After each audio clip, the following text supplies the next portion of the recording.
చర్చను ప్రారంభిద్దాం. చర్చలో పాల్గొనడానికి మనతో ఉన్నారు మాజీ డిప్యూటీ సీఎం తాటికొండ రాజయ్య గారు, రాజకీయ విశ్లేషకులు నిఖిల్ గారు.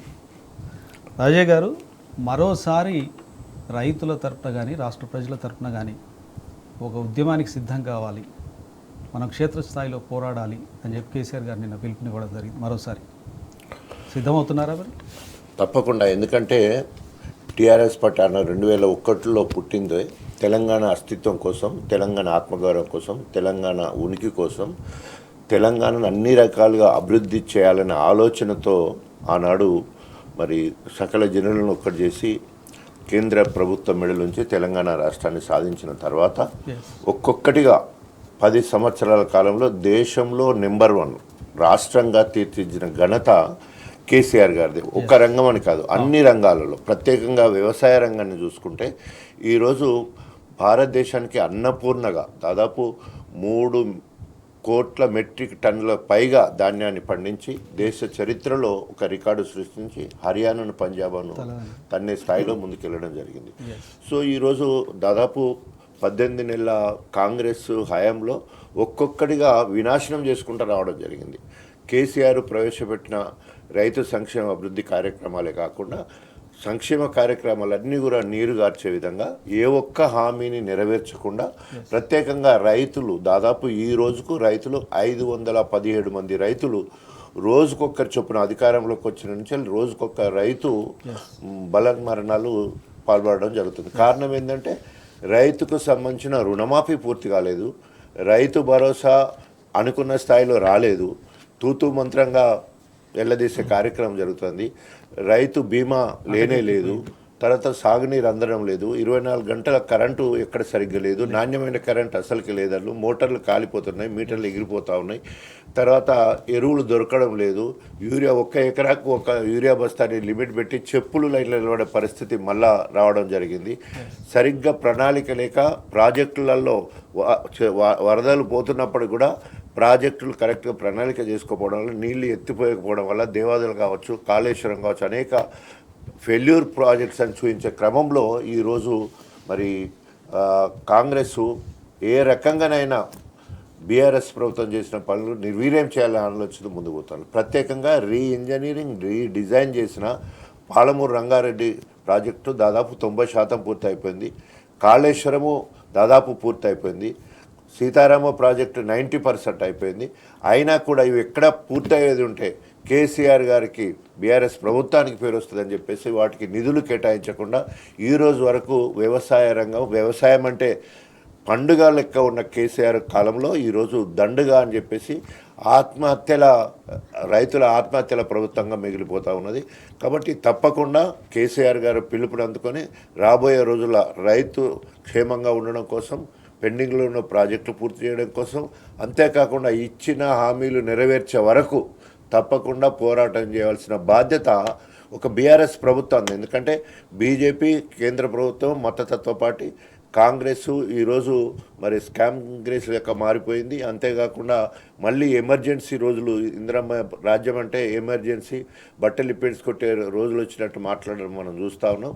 కాబట్టి పూర్తి బాధ్యత తెలంగాణ బిడ్డలుగా, తెలంగాణ అస్తిత్వం కోసమే పుట్టిన పార్టీ బీఆర్ఎస్ పార్టీ. తప్పకుండా బాధ్యతాయుతంగా కేసీఆర్ గారి పిలుపునందుకొని రైతు సంక్షేమం కోసం కాంగ్రెస్ ఇచ్చిన హామీలన్నీ నెరవేర్చే వరకు వెంటబడతాం, వేటాడతాం, పోరాటం చేస్తాం. ఎస్, అదే ఒకప్పుడు 10 ఏళ్ల కాలం, గత 10 ఏళ్ల కాలంలో సాగును సంబరంగా మార్చిన చరిత్ర మనం చూసాం. ఇవాళ చూస్తే ప్రతి విషయంలో రైతు అరిగోస పడుతున్న సందర్భాన్ని మనం చూస్తున్నాం. నిఖిల్ గారు, నిన్న కేటీఆర్ గారు ప్రస్తావించారు, 2 లక్షల కోట్ల అప్పు ఇప్పటికే చేసింది ఈ రేవంత్ సర్కార్.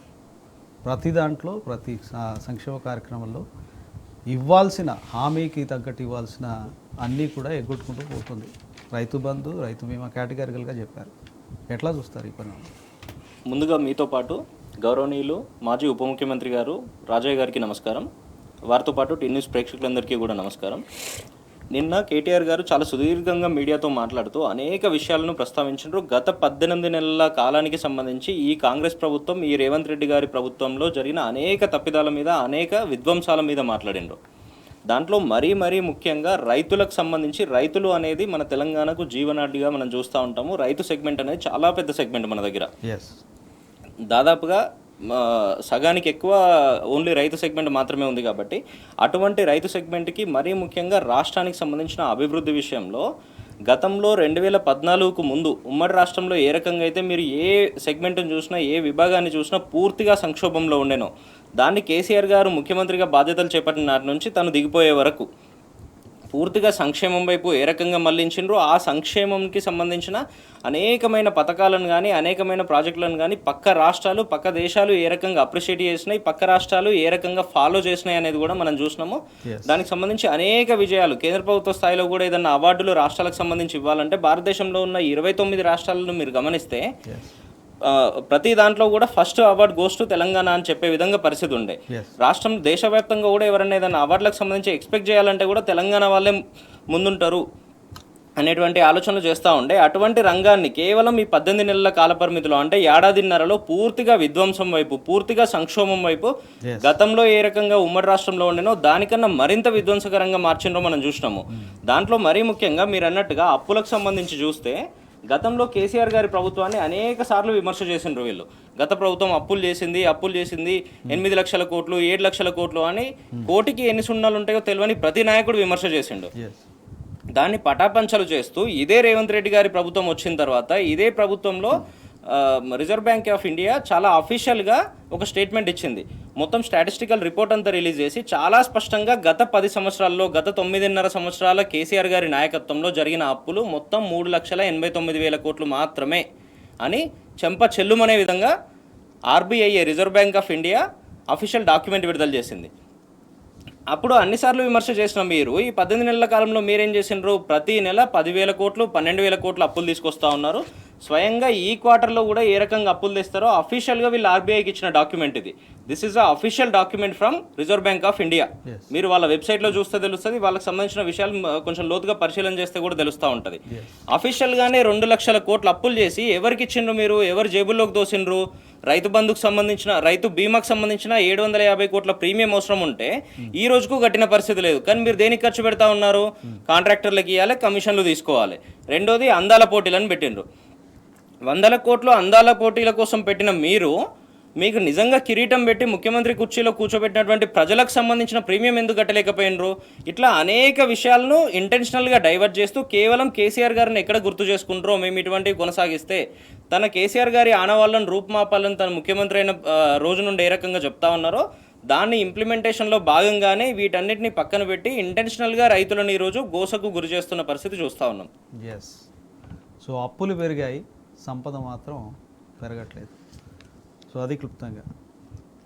సరే రాజయ్య గారు, సీఎం రేవంత్ రెడ్డి మరోసారి ఢిల్లీ పైన పోతున్నారు. ఇది 47వసారి.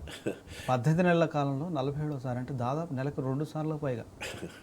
ఎట్లా చూస్తారు ఇది? కేటీఆర్ గారు 72 గంటల సమయం ఇస్తున్నా, సో చర్చకు రమ్మని నువ్వే సవాల్ విసినావు కదా, నువ్వు ఎంచుకున్న స్థలంలో మేము వచ్చడానికి సిద్ధం అని చెప్పేసి ఒక సవాల్ విసరడంతో మేఘాల మీద ఢిల్లీ ప్రయాణం పెట్టుకున్నట్టు అర్థమవుతున్నది. ఎందుకంటే ఆయన దగ్గర ఎట్లాగూ సమాధానం లేదు. దాని వాళ్ళ తొత్తులు మంత్రులందరూ కూడా అదొకటి ఇదొకటి ఇష్టం ఉన్నట్టు మాట్లాడే కార్యక్రమం కూడా చూస్తున్నాం. కానీ ఇవాళ రేవంత్ రెడ్డి ప్రభుత్వము కప్పం నెలకు పోయినప్పుడు అలా కప్పం నిచ్చెన మీద రేవంత్ ప్రభుత్వం నడుస్తూ ఉన్నది. 2 లక్షల కోట్ల అప్పు తీసుకొచ్చి ఒక ప్రాజెక్టు కానీ ఒక కొత్త పథకాన్ని కానీ పెట్టిన సందర్భం లేదు. మరి తీసుకొచ్చిన 2 లక్షల కోట్ల రూపాయలు ఎక్కడ పోయినాయి అంటే కాంగ్రెస్ అధిష్టానం జేబుల్లోకి, సోనియా, రాహుల్, ఖర్గే, వేణుగోపాల్ వీళ్ళ చేతిలోకి పోతున్నాయి. ఈయన పదవిని కాపాడుకోగలుగుతా ఉన్నాడు అంతే తప్ప ప్రజలకు కాంగ్రెస్ పార్టీ వల్ల ఒరిగింది ఏమి లేదు. ఒక్కటి కూడా మొత్తం కూడా ఆనాడు తెలంగాణ రాష్ట్రంలో అధికారంలోకి రావడానికి అలివి కానీ హామీలు ఇస్తాయి. ఎట్లాగూ రేవంత్ చెప్తే నమ్మడని చెప్పేసి సోనియా గాంధీని తీసుకొచ్చి, రాహుల్ గాంధీని తీసుకొచ్చి, ప్రియాంక గాంధీని తీసుకొచ్చి, ఖర్గేని తీసుకొచ్చేసి ఒక్కొక్క డిక్లరేషన్ పేరు మీద రైతుల డిక్లరేషను, యువత డిక్లరేషను, మహిళా declaration, BC declaration, SC declaration అనేక డిక్లరేషన్ల పేరుతోటి నమ్మబలికి ఈరోజు నమ్మి నానబోస్తే పుచ్చిబుర్రలైనట్టు ఇవాళ కాంగ్రెస్ ప్రభుత్వ పరిస్థితి ఉన్నది. ఓడ దాటే వరకు ఓడమల్లన్న తర్వాత బోడమల్లన్నట్టు ఇలా రైతుల ఉసురు పోసుకుంటున్నారు. యావత్ ప్రజలు సకల జనులను నాశనం చేయమే లక్ష్యంగా పెట్టుకోవడం జరిగింది.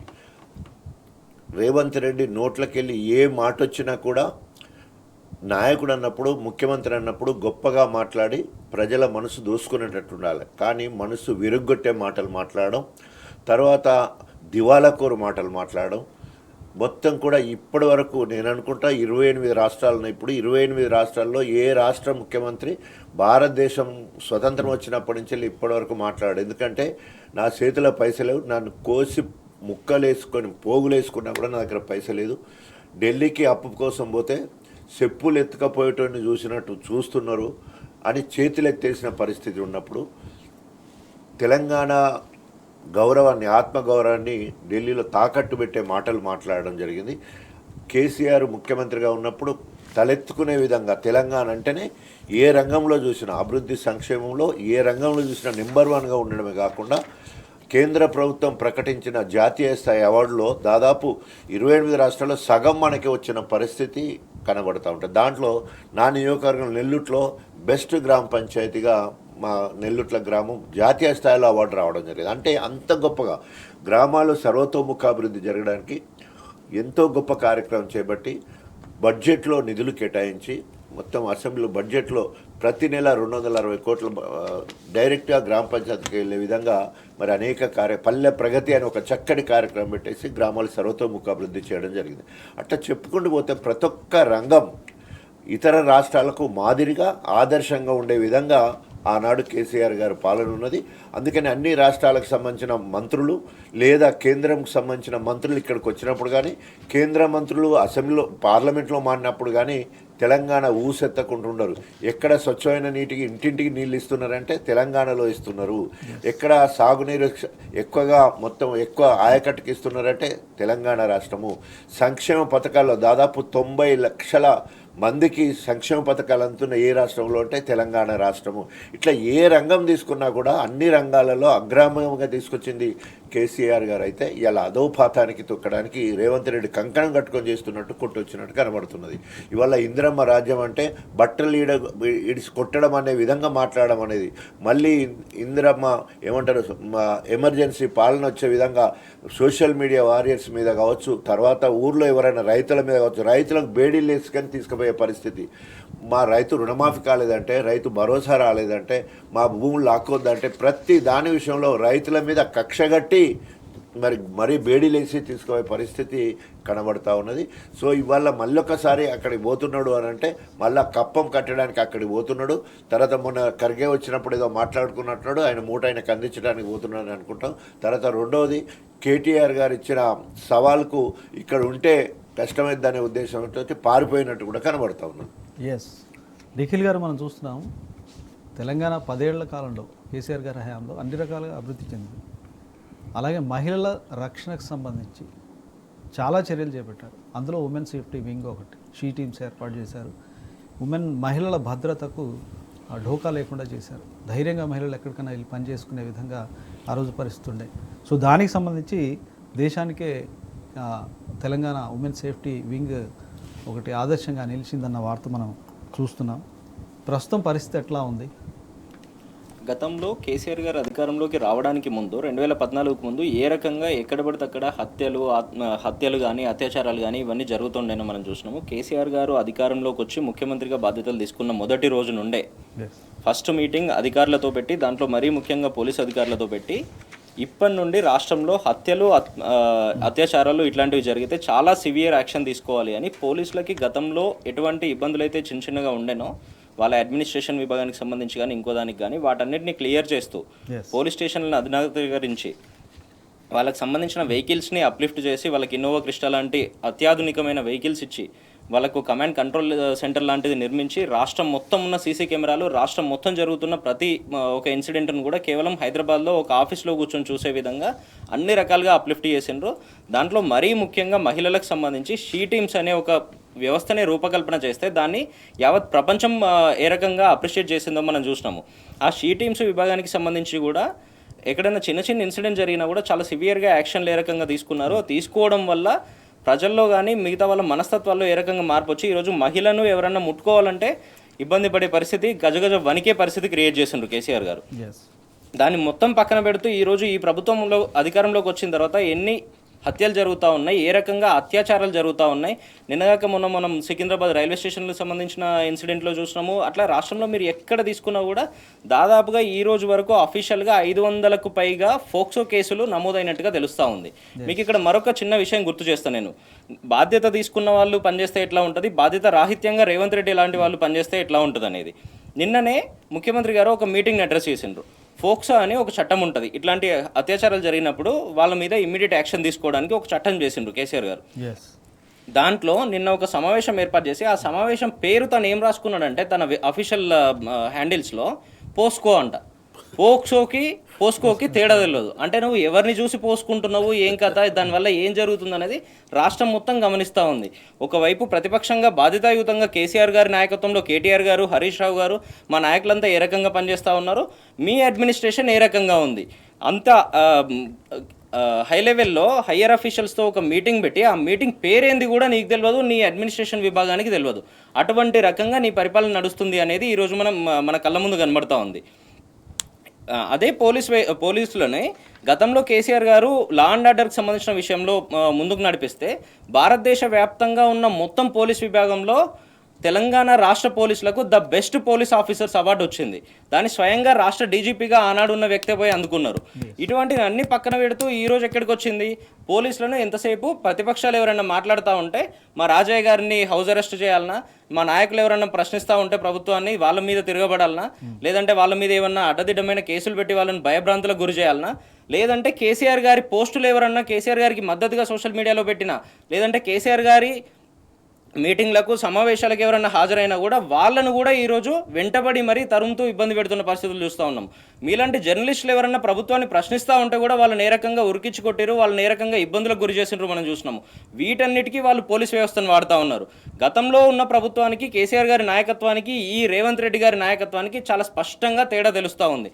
అన్ని విభాగాల్లో ఏ రకంగా అయితే విజయం వైపు కేసీఆర్ గారు తీసుకుపోయినరో, ఇదే రేవంత్ రెడ్డి గారు అన్ని విభాగాలను విధ్వంసం వైపు తీసుకుపోతున్నట్టుగా మన కళ్ళ ముందు కనబడుతూ ఉంది. ఇప్పటికైనా ఈ ఆలోచనలన్నీ మానుకొని గతంలో రాష్ట్రానికి ఏ రకంగా అయితే అద్భుతమైన పేరు ప్రఖ్యాతలు ఉండే విధంగా కేసీఆర్ గారు పనిచేసినారో వాటిని ముందుకు తీసుకుపోయే విధంగా, వీలైతే మరింత అప్లిఫ్ట్ చేసే విధంగా, అడిషనల్గా అభివృద్ధి చేసే విధంగా మీరు ముందుకు తీసుకుపోయే ఆలోచన చేయాల్సిన అవసరం ఉంది. బట్టలిప్పి చూస్తాము, బట్టలిప్పి కొడతాము. ఈ బట్టలిప్పే సంస్కృతి ఏంది అసలు నాకు అర్థం కాని, రాష్ట్రంలో ఎవరికి అర్థం కాని విషయం ఇది. ఈ బట్టలిప్పుతూ వాళ్ళ ఎంపీలు, వాళ్ళ మంత్రులు వాళ్ళు కూడా స్టేట్మెంట్లు ఇస్తూ ఉన్నారు. ఒక పొజిషన్స్లో ఉన్న వాళ్ళు కూడా స్వయంగా వాళ్ళ ఎంపీలు చెప్తా ఉన్నారు, తెలంగాణ భవన్కి పోయి బట్టలు ఇప్పుతాం మేము. మీ బట్టలు ఇప్పితే చూడడానికి మాకేమవసరము, రాష్ట్ర ప్రజల కోసం మేము పనిచేస్తూ ఉన్నాం. ఈరోజు మాకు ఇచ్చిన బాధ్యతను చాలా స్పష్టంగా, మాకు ఇచ్చిన ప్రతిపక్ష బాధ్యతను ముందుకు తీసుకుపోయే విధంగా అద్భుతంగా పనిచేస్తున్నాం మేము. ఈరోజు మీకు ఇచ్చిన బాధ్యత ఏంది, అధికారంలో కూర్చోమన్నారు, పరిపాలన చేయమన్నారు. మీరు అది ప్రాపర్గా చేసే పరిస్థితి ఉంటే మా బట్టలు ఇప్పుడు, మీ బట్టలు ఇప్పుడు, ఈ పరిస్థితులన్నీ ఎందుకు వస్తాయి? మీరు చేసింది ఏందో చెప్పండి. గతంలో మా కేసీఆర్ గారు చేసిన విషయాల మీద ప్రెస్ మీట్లు పెడితే 2 గంటలు 3 గంటలు చెప్పినా కూడా ఒక్కొక్క స్కీమ్ మీద సరిపోయేది కాదు. ఈరోజు 5 నిమిషాలు కూడా చెప్పే పరిస్థితి లేదు. మీ సభలు సమావేశాల్లోనే చెప్తా ఉన్నారు మీరు, మేము కేసీఆర్ గారిని టార్గెట్ చేస్తాము, కేటీఆర్ గారిని టార్గెట్ చేస్తామని. అవి తప్పితే రాష్ట్ర అభివృద్ధి మీద కానీ, రాష్ట్రానికి సంబంధించిన విజయాల మీద కానీ, రాష్ట్ర ప్రజలు ఎదుర్కొంటున్న ఇబ్బందుల మీద కానీ వీళ్ళకు కనీసమైన అవగాహన కూడా లేదు అనేది చాలా స్పష్టంగా మీరు ఏ రంగాన్ని చూసినా, ఏ విభాగాన్ని చూసినా కూడా ఈ 18 నెలల కాలంలో స్పష్టమైన విధానాలు కనిపిస్తూ ఉన్నాయి. ఇప్పటికైనా వీటిని మార్చుకొని అభివృద్ధి వైపుగా రాష్ట్రాన్ని మరింత ముందుకు తీసుకుపోయే విధంగా పనిచేయాల్సిన అవసరం ఉంది. రైట్. ఈ 18 నెలల కాలంలో రాష్ట్రంలో విధ్వంస పాలన కొనసాగుతుందండి అని చెప్తున్నారు రాజయ్య గారు. మరో 2 రైతులు ఆత్మహత్యలు చేసుకున్నారు రాష్ట్రంలో. ఇద్దరే కాదు, ఇప్పటివరకు కాంగ్రెస్ పార్టీ అధికారంలోకి వచ్చిన రోజుకొక ఆత్మహత్య చొప్పున బలన్మరణాలు జరుగుతూ ఉన్నాయి. ఈ రోజుకు 517 ఆత్మహత్యలు జరిగినాయి. కేసీఆర్ గారు అధికారంలోకి రాకముందు లక్షల మంది వరకు దాదాపు కాంగ్రెస్ హయాంలో చనిపోయిన పరిస్థితి ఉంటే, లక్షల అప్పులు చేసి చనిపోయిన పరిస్థితి ఉంటే, రైతు ఆత్మహత్యలు నివారించడానికి అసలు రైతు ఆత్మహత్య చేసుకున్న కారణాలు ఏంటి అని చెప్పేసి ఒక అధ్యయన కమిటీ ఏర్పాటు చేసి వ్యవసాయ శాస్త్రవేత్తలు, మేధావులు, ఐఏఎస్ ఆఫీసర్లు కేసీఆర్తో అనేక రాత్రింబావులు కష్టపడి మేధోమదనం చేసి ఒక చక్కటి కార్యక్రమాలు తీసుకురావడం. రైతు ఆత్మహత్య చేసుకోవడానికి మొదటి కారణం ఏంటంటే పెట్టుబడి పెట్టి గిట్టుబాటు రాక, తర్వాత కరెంటు సరిగ్గా రాక, మోటార్లు కాలిపోయి, బోర్లు వేసుకొని అనేక రకాలుగా నష్టపోయి ఆ రకంగా ఆత్మహత్యలు చేసుకుంటున్నాను ఒకటి. రెండవది, బిడ్డకు పెళ్లి చేసి కట్నం ఇవ్వలేక, లేదా ఇచ్చిన కట్నం తీర్చలేక భూములు అమ్ముకోవడానికి అదంతా చేసి ఆ రకంగా ఆత్మహత్యలు చేసుకోవడం. మూడవది, ప్రైవేటు విద్య కోసం, పిల్లల చదువుల కోసము తల్లిదండ్రులు గవర్నమెంట్ స్కూల్కి పంపించక ప్రైవేట్ స్కూళ్ళ పేరు మీద అప్పులు చేసుకొచ్చి ఆ రకంగా ఆత్మహత్యలు చేసుకున్నారు. నాలుగోది, గుడంబ తాగి అప్పుల బాధ భరించలేక గుడంబ తాగి చనిపోయేటోళ్ళు. ఈ 4 ప్రధాన కారణాలుగా కేసీఆర్ అధ్యయనంలో తేలిన తర్వాత ఈ 4ని నివారించడానికి దాంట్లోనే రైతు బంధు రావడం, రైతు రుణమాఫీ చేసే కార్యక్రమం, 24 గంటల ఉచిత నాణ్యమైన కరెంట్ ఇచ్చే కార్యక్రమం, ప్రాజెక్టుల నిర్మాణం, సాగునీరు అందించే కార్యక్రమం, ఇవన్నీ చేసి ఆ రకంగా రైతుల ఆత్మహత్యలు నివారించడానికి కార్యక్రమం చేయడం. రెండోది, వరకట్నం విషయంలో తండ్రికి వేడి నీళ్ళకు చన్నీళ్ళ తోడు లెక్క. సో రైతు ఆత్మహత్యలు నివారించడానికి కళ్యాణ లక్ష్మి, షాదీ ముబారక్ పేరుతోటి 1,110,000 ఇచ్చిన సందర్భం అందులో భాగమే. తర్వాత ఫీజు రియంబర్స్మెంట్తో ఒకటి, తర్వాత దాదాపు 1,021 రెసిడెన్షియల్ పాఠశాలలు పెట్టి ఒక విద్యార్థికి 1,20,000 రూపాయలు ప్రతి సంవత్సరం ఖర్చు పెట్టి తల్లిదండ్రులకు ప్రైవేటు విద్యకు ధీటుగా ఇంగ్లీష్ మీడియంలో విద్యాలయాలు నిర్మించడమే కాకుండా భారతదేశంలో నెంబర్ 1 రెసిడెన్షియల్ పాఠశాలలు తీసుకొచ్చి ఈరోజు దేశానికి ఆదర్శమైంది రెసిడెన్షియల్ పాఠశాల విషయంలో. అదేవిధంగా నాలుగోది, గుడంబ వల్ల చనిపోతుందంటే ప్రతి గుడంబ తయారు చేసేవారికి, విక్రయదారులకు 2 లక్షల రూపాయలు ఫ్రీగా ఇచ్చేసి, లోన్ కాదు మొత్తం 2 లక్షలు వారికి గ్రాంట్గా ఇచ్చేసి వాళ్ళు గుడంబ తయారు కాకుండా తర్వాత అమ్మకుండా చేసే కార్యక్రమాలు కేసీఆర్ ఈ 4 చర్యలు తీసుకోవడం జరిగింది. ఆ రకంగా మొత్తం తెలంగాణ 10 సంవత్సరాల్లో ఆత్మహత్యలు కంప్లీట్గా జీరోకి వెళ్ళిపోయే పరిస్థితి. ఇంకా కూడా ఎక్కడైనా పెట్టుబడి పెట్టి గిట్టుబాటు రాకుండా నిజమైన కారణంతో కనుక చనిపోయేది ఉంటాయి. భారతదేశంలో ఎక్కలేని విధంగా 10 లక్షల రూపాయల ఎక్స్గ్రేషియా ఇస్తామని ప్రకటించిన చరిత్ర కేసీఆర్ గారు. ఇవాళ 517 మంది రైతులు చనిపోతే ఎమ్మెల్యే కానీ, మంత్రి కానీ, సీఎం కానీ ఒక్క రైతును పరామర్శించింది లేదు, దాని గురించి ఆరాధించింది లేదు. చనిపోయిన రైతుకు ఇంత పారితోషికం లేదన్న, ఏదైనా నష్టపరిహారం ఇచ్చిన పరిస్థితి లేదు. చనిపోయిన కారణం ఏంటి? 2 లక్షల రుణమాఫీ చేస్తారని చెప్పేసి, 2 లక్షల పై ఉంటే కూడా మీరు కట్టుకోండి రుణమాఫీ చేస్తామని చెప్పేస్తే చాలామంది 2,50,000 3 లక్షల వాళ్ళు రిటర్న్ కట్టేళ్ళు.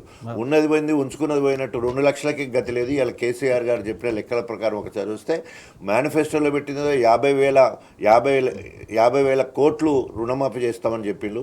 తర్వాత మళ్ళీ ఎలక్షన్ల వరకు వచ్చే వరకు 41,000 అని చెప్పిండు. తర్వాత క్యాబినెట్లో 30,000 కోట్ల రూపాయలకు మాఫీ చేస్తున్నారు. బడ్జెట్లో పెట్టింది 23 కోట్లు, ఇచ్చినవి 12,000 కోట్ల రూపాయలు మాత్రమే ఇప్పటి వరకు అని చెప్పేసి. అంటే ఏ ఊరికి పోయినా కూడా ఏ రైతుకు రుణమాఫీ జరగలేదు. సో బ్యాంకులు వేధిస్తూ ఉన్నారు, పైసలు కడతలేవు లేదని చెప్పేసి. ఒకరైతే నిజామాబాద్లో బ్యాంకులోనే అక్కడే హార్ట్ అటాక్ చనిపోయిన సందర్భం, అక్కడే మందు దాగిపోయిన సందర్భం, మొత్తం రుణమాఫీ కాకపోవడం వల్ల.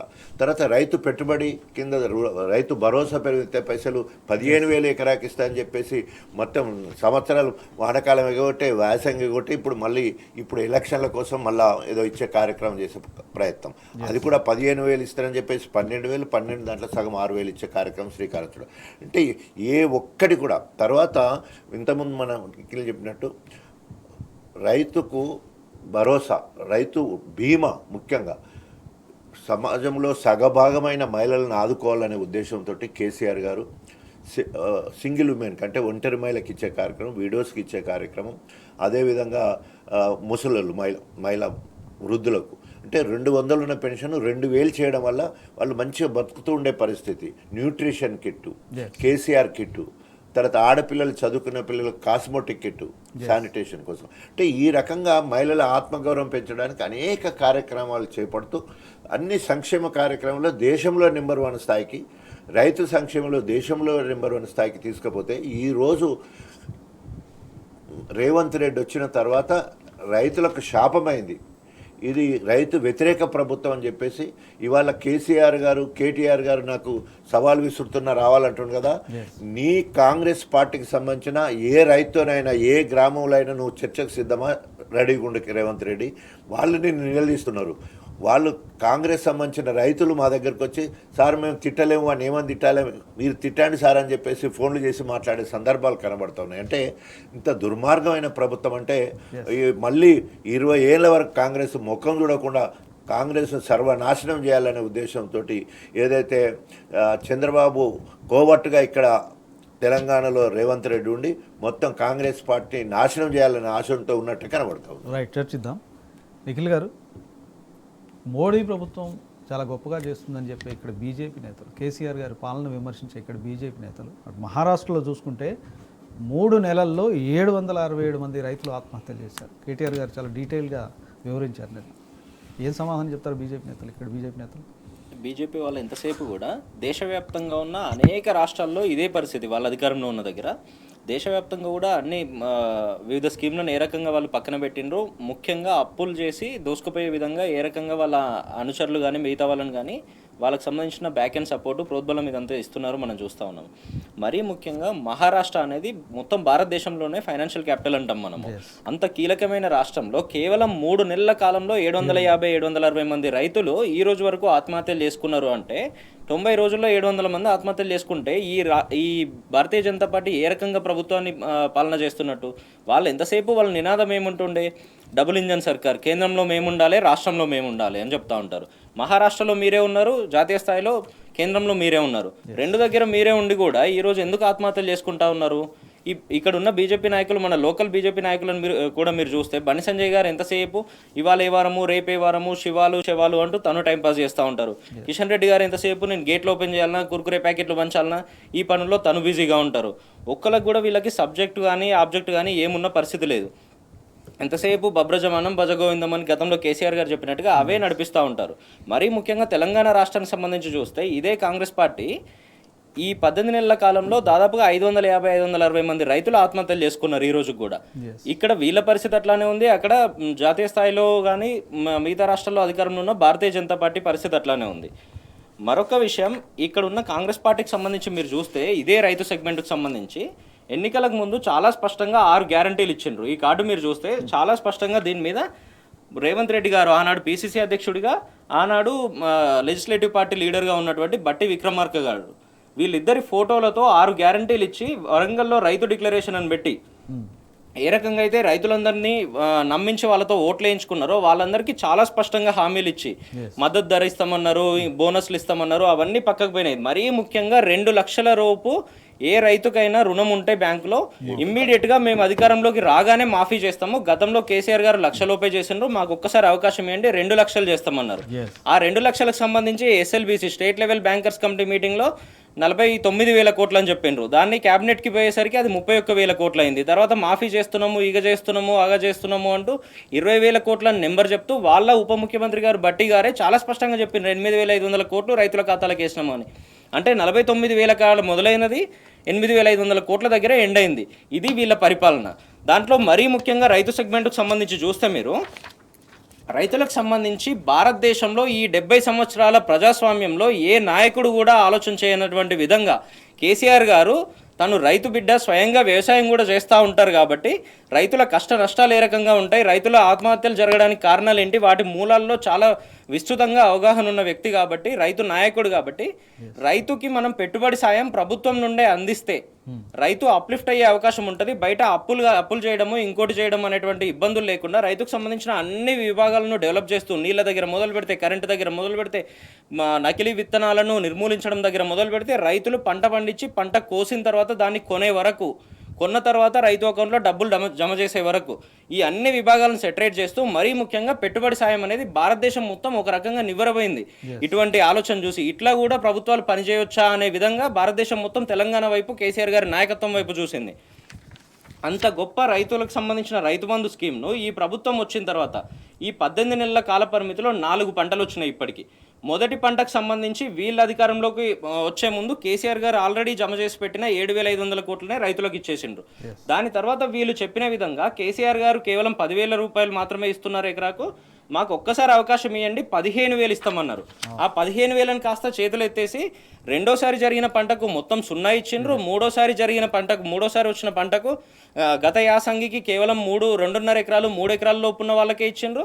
ఈ పంటకు సంబంధించి తూతూ మంత్రంగా చేసి గతంలో కేసీఆర్ గారు ఏదైతే నాట్లకు మధ్యలో రైతు బంధు ఇవ్వడం వల్ల రైతు అప్లిఫ్ట్ అవుతాడు, రైతుకు బయట అప్పు చేసే అవసరం ఉండదు అనే విధంగా టైంకి పెట్టుబడి సాయం ఇచ్చి రైతు బంధు ఇచ్చి కేసీఆర్ గారు రైతులను ఆదుకున్నారు, అప్లిఫ్ట్ చేసిండ్రు.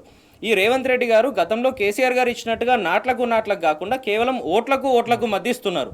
గతంలో పార్లమెంట్ ఎన్నికలు వచ్చినప్పుడు ఏ రకంగా ఇచ్చిండ్రు చూసినాము. ఇచ్చి ఓట్లు వేయించుకున్న తర్వాత చేతులు ఎత్తేసి దాని తర్వాత వచ్చిన క్రాప్కి సంబంధించి మొత్తం పూర్తిగా ఎగ్గొట్టిన పరిస్థితులు మనం చూసినాము.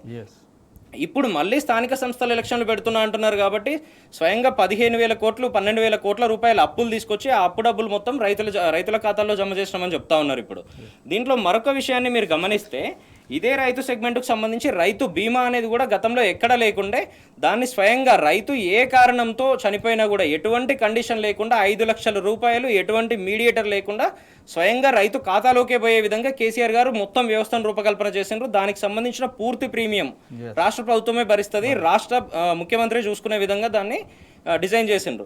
ఈ ప్రభుత్వం వచ్చిన తర్వాత ఇప్పటికీ ఒక్కసారి కూడా ప్రీమియం కట్టిన పరిస్థితి లేదు. కేవలం 750 కోట్లు ఖర్చు పెడితే రాష్ట్రంలో ఉన్న రైతులందరూ ఈరోజు సేఫ్గా ఉండే పరిస్థితి ఉంటుంది కదా.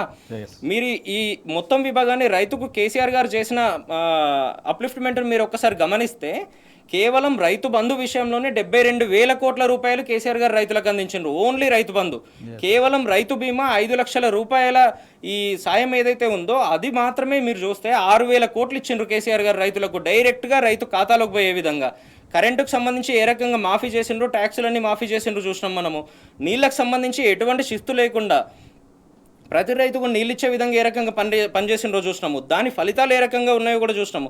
కేసీఆర్ గారు బాధ్యత తీసుకున్నాడు. కేవలం 35 లక్షల ఎకరాల్లో తెలంగాణలో పంటలు పండి సాగయ్యే పరిస్థితి ఉంటే కేసీఆర్ గారు దిగిపోయే వరకు 1.5 ఎకరాలకు పెరిగే పరిస్థితి వచ్చింది. స్వయంగా కేంద్ర ప్రభుత్వానికి సంబంధించిన FCI మీరు ఇంత ధాన్యం పండిస్తే దాన్ని మొత్తం మా దగ్గర స్టోరేజ్ కెపాసిటీ లేదు, అసలు మేము అంత ధాన్యాన్ని స్టోర్ చేసే పరిస్థితులు మా దగ్గర లేవు, కొద్దిగా తక్కువ పండించండి అని కేసీఆర్ గారి ప్రభుత్వాన్ని కేంద్ర ప్రభుత్వమే వేడుకునే పరిస్థితి వచ్చింది. ఇట్లా అనేక కార్యక్రమాలను స్వయంగా కేంద్ర ప్రభుత్వ స్థాయిలో నరేంద్ర మోడీ గారు కూడా ఇదే రైతు బంధుని కాపీ కొట్టి ఫసల్ బీమా యోజన అని పెట్టిన పరిస్థితులు చూసినాము. దేశం అందరికీ రైతులకి మేము కూడా ఇస్తాము అని చెప్పి అనేక బీజేపీ పాలిత రాష్ట్రాలు, కాంగ్రెస్ పాలిత రాష్ట్రాలు అప్పుడు ఏవైతే ఉన్నాయో వాళ్ళందరూ తెలంగాణకు వచ్చి స్వయంగా నేర్చుకొని పోయిన పరిస్థితులు చూస్తూ ఉన్నాము. ఇన్ని జరుగుతూ ఉంటే కూడా వీళ్ళు పొద్దున్న లేసి కేసీఆర్ గారిని ఎట్లా బట్టగాల్చి మీదేయాలనేవి మాత్రమే వీళ్ళు ఆలోచన చేస్తూ ఉన్నారు. దీనికి సంబంధించి ఇప్పటికైనా వీళ్ళు ఆలోచన చేసి రైతులకు సంబంధించిన మొత్తం సెగ్మెంట్ను ఇటువంటి ఇబ్బందులన్నీ లేకుండా గతంలో ఏ రకంగా అయితే ముందుకు పోయే విధంగా పనిచేసినారో దాన్ని మీరు అప్లిఫ్ట్ చేసే విధంగా పనిచేయాల్సిన అవసరం ఉంది. 10 ఏళ్ల కేసీఆర్ కాలంలో ఎలాంటి సంక్షేమ అభివృద్ధి కార్యక్రమాలు చేపట్టు రాష్ట్రం చూసింది. ఇప్పుడు అవే సంక్షేమ కార్యక్రమాలు అవే పథకాలను పక్క రాష్ట్రాలు కాపీ కొడుతున్నాయి. మనం ఒక ఇంట్రెస్టింగ్ డెవలప్మెంట్ చూస్తున్నాం. ఆంధ్రప్రదేశ్లో కేసీఆర్ పథకం లాంటిది, కేసీఆర్ కిట్ లాంటి పథకాన్ని వాళ్ళు కూడా అక్కడ ఎన్టీఆర్ బేబీ కిట్ పేరుతో ప్రవేశపెట్టడం జరిగింది. దీనికి సంబంధించి చర్చిద్దాం. రాజయ్య గారు, స్వయంగా మీరు వైద్యులు, కేసీఆర్ కిట్ పథకం ఎట్లా ఉపయోగపడింది మహిళలకు ఆ 10 ఏళ్ల కాలంలో? ఇప్పుడు నీరు గార్చే పరిస్థితి, అసలు కేసీఆర్ కిట్ అనేది రాష్ట్రంలో ఉందా లేదా?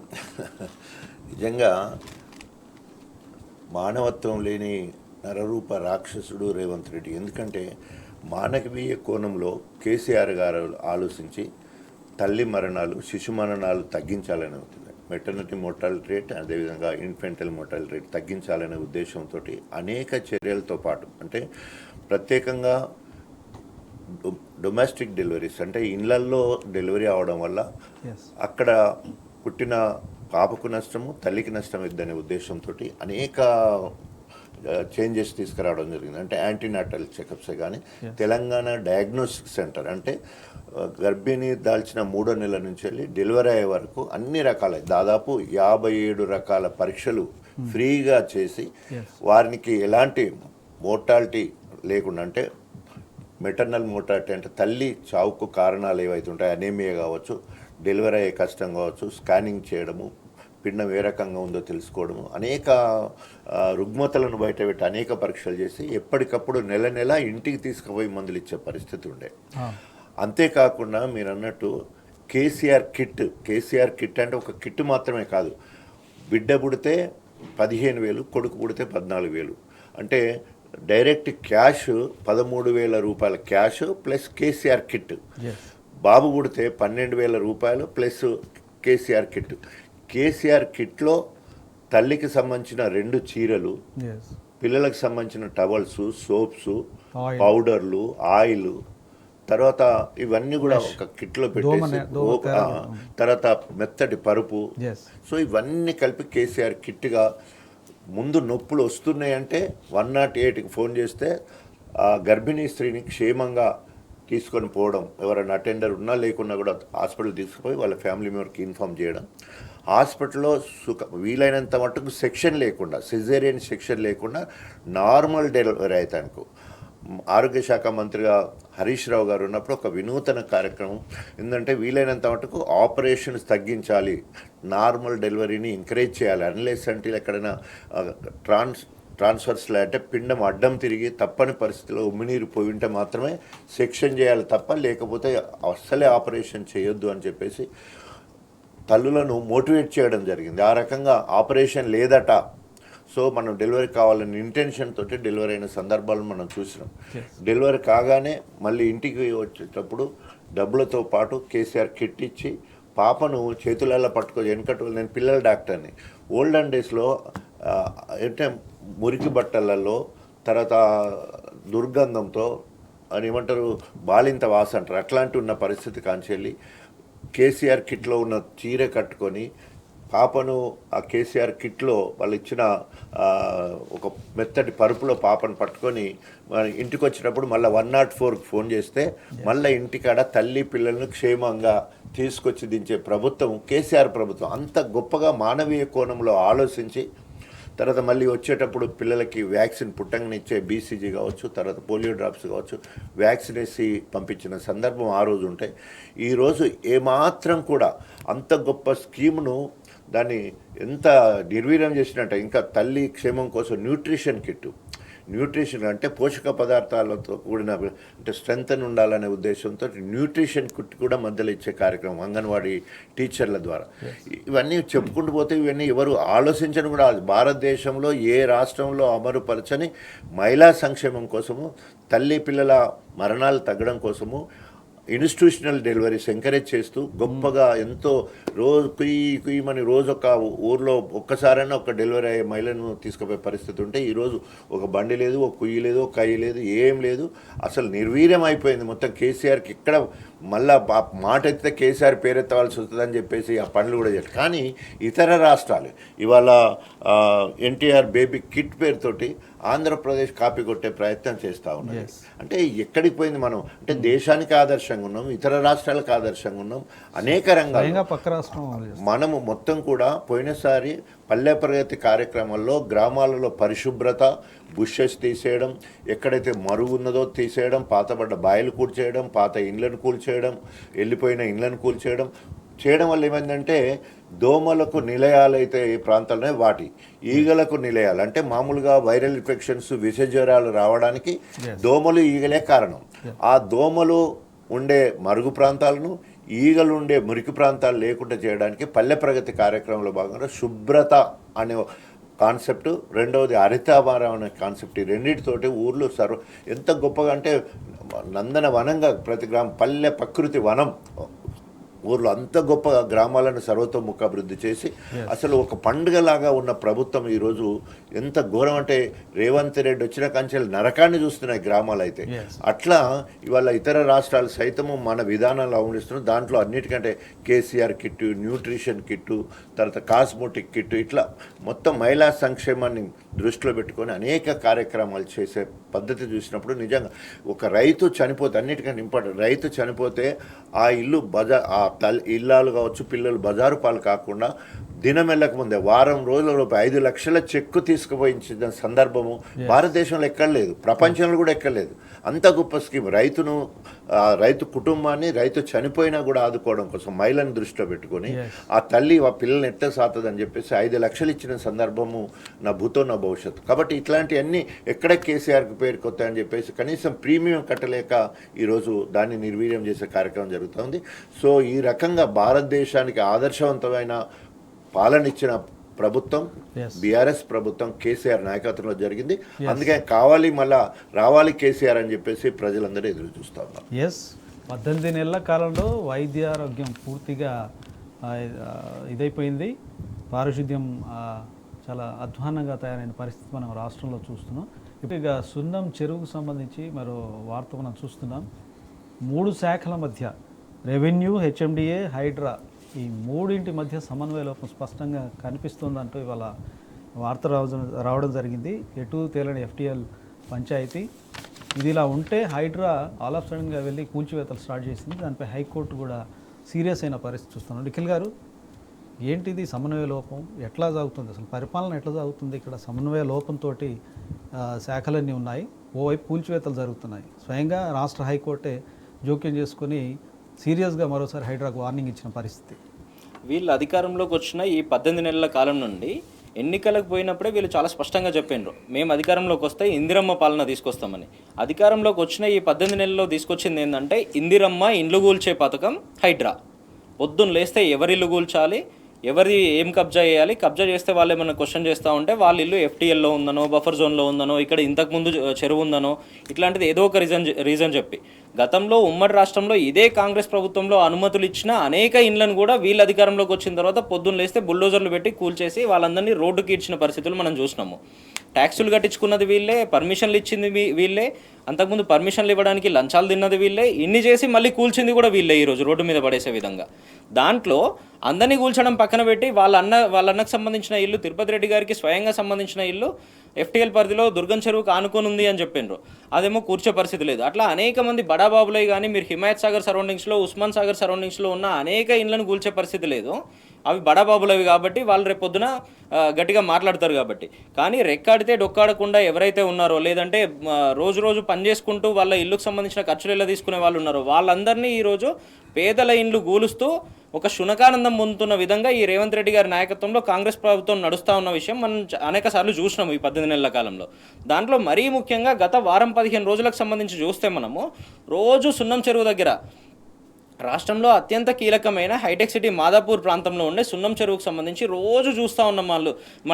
వాళ్ళు ఆ బాధితులు ఎవరైతే ఉన్నారో జేసీబీలకు అడ్డం పోవడము, ఆ జేసీబీల టైర్ల దగ్గర పడుకొని నిరసన తెలపడము, ఇట్లాంటివి అనేకంగా చూస్తూ ఉన్నాము. స్వయంగా హైకోర్టు అనేక సార్లు హెచ్చరించింది, ఇట్లాంటి పిచ్చి ఆలోచనలు మీరు చేయొద్దు, మీ దగ్గర ప్రాపర్ డేటా ఉంటే వాళ్ళకు ముందు నోటీసులు సర్వ్ చేసిన తర్వాత దానికి ప్రాపర్ టైం ఇచ్చిన తర్వాత మీరు ఇట్లాంటి ఇనిషియేషన్స్ తీసుకోవాలని. దీనికి సంబంధించి ఒక్క ఈ సున్నం చెరువుకు సంబంధించి మనం చూస్తే రాష్ట్రంలో 2-3 కీలక విభాగాలను గమనిస్తే అత్యంత కీలకంగా ఉండే హెచ్ఎండిఏకి ఈరోజు చైర్మన్గా ముఖ్యమంత్రి గారే స్వయంగా ఉన్నారు. హెచ్ఎండిఏనేమో 15 ఎకరాల 23 గుంటలు సున్నం చెరువు పరిధి అని చెప్తా ఉంటుంది. అదే ప్రభుత్వంలో ఉన్నటువంటి రెవెన్యూ డిపార్ట్మెంట్ ఏమో 24 ఎకరాలని చెప్తా ఉంటుంది. ఇదే ప్రభుత్వంలో ఉన్న ఈ కూల్చే పథకాన్ని తీసుకున్నటువంటి హైడ్రానేమో 42 ఎకరాలని చెప్తా ఉంటుంది. అంటే ఎవరికి వాళ్ళకి నచ్చిన డాక్యుమెంట్లు ముందట పెట్టుకొని వాళ్ళకి నచ్చిన విధంగా మొత్తం వందలాది ఇండ్లను కూల్చేస్తూ వాళ్ళందరినీ ఈరోజు రోడ్డు మీదకి ఏ రకంగా తీసుకొస్తా ఉన్నారో చూస్తూ ఉన్నాము. స్వయంగా నిన్న కూడా హైకోర్టు చాలా తీవ్రంగా హెచ్చరించింది, ఇటువంటి పిచ్చి ఆలోచనలన్నీ మానుకోండి, మీరు గతంలో జరిగింది ఏదో జరిగింది, ఇప్పుడు దాన్ని ఏ రకంగా ముందుకు తీసుకుపోవాలి, ఇట్లాంటి పిచ్చి ఆలోచనలు చేయకుండా వాళ్ళని ఇబ్బంది పెట్టకుండా ముందుకు తీసుకుపోయే ఆలోచనలు చేయండి అని. ఇటువంటిది మరొకసారి రిపీట్ అవుతే చాలా సివియర్గా యాక్షన్ తీసుకుంటామని కూడా హెచ్చరించింది. ఇన్ని చేస్తున్నా కూడా రాష్ట్రంలో ఉన్నటువంటి విభాగాల మధ్య సమన్వయ లోపం అనేది చాలా స్పష్టంగా కళ్ళగట్టేట్టుగా కనబడతా ఉంది. ఆ విభాగాల మధ్య లోపం ఎందుకు జరుగుతూ ఉంది? ముఖ్యమంత్రి గారు ఒక్కసారి కూడా వీటి మీద రివ్యూ చేస్తున్న పరిస్థితి లేదు.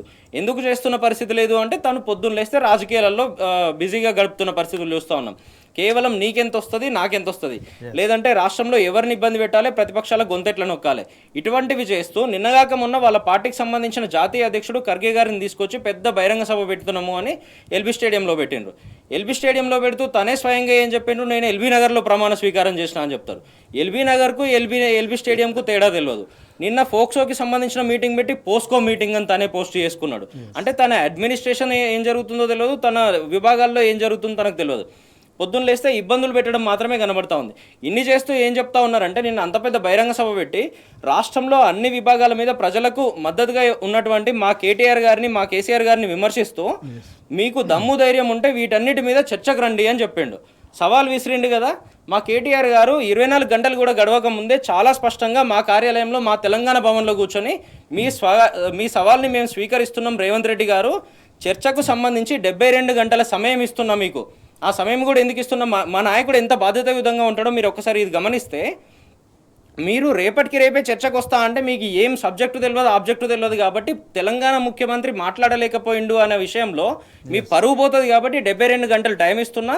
ఈ 72 గంటల్లో కనీసం ప్రిపేర్ అయ్యారా, నువ్వు ప్రిపేర్ అయ్యి వస్తే నేను సిద్ధంగా ఉన్నా. మీరు ఇప్పుడంటే ఇప్పుడు 72 గంటలు అంటే 72 గంటలని చాలా స్పష్టంగా చెప్పిండు. రాష్ట్రం మొత్తం ఎదురు చూస్తూ ఉంది ఈరోజు ముఖ్యమంత్రి ఎప్పుడు వస్తాడా అని.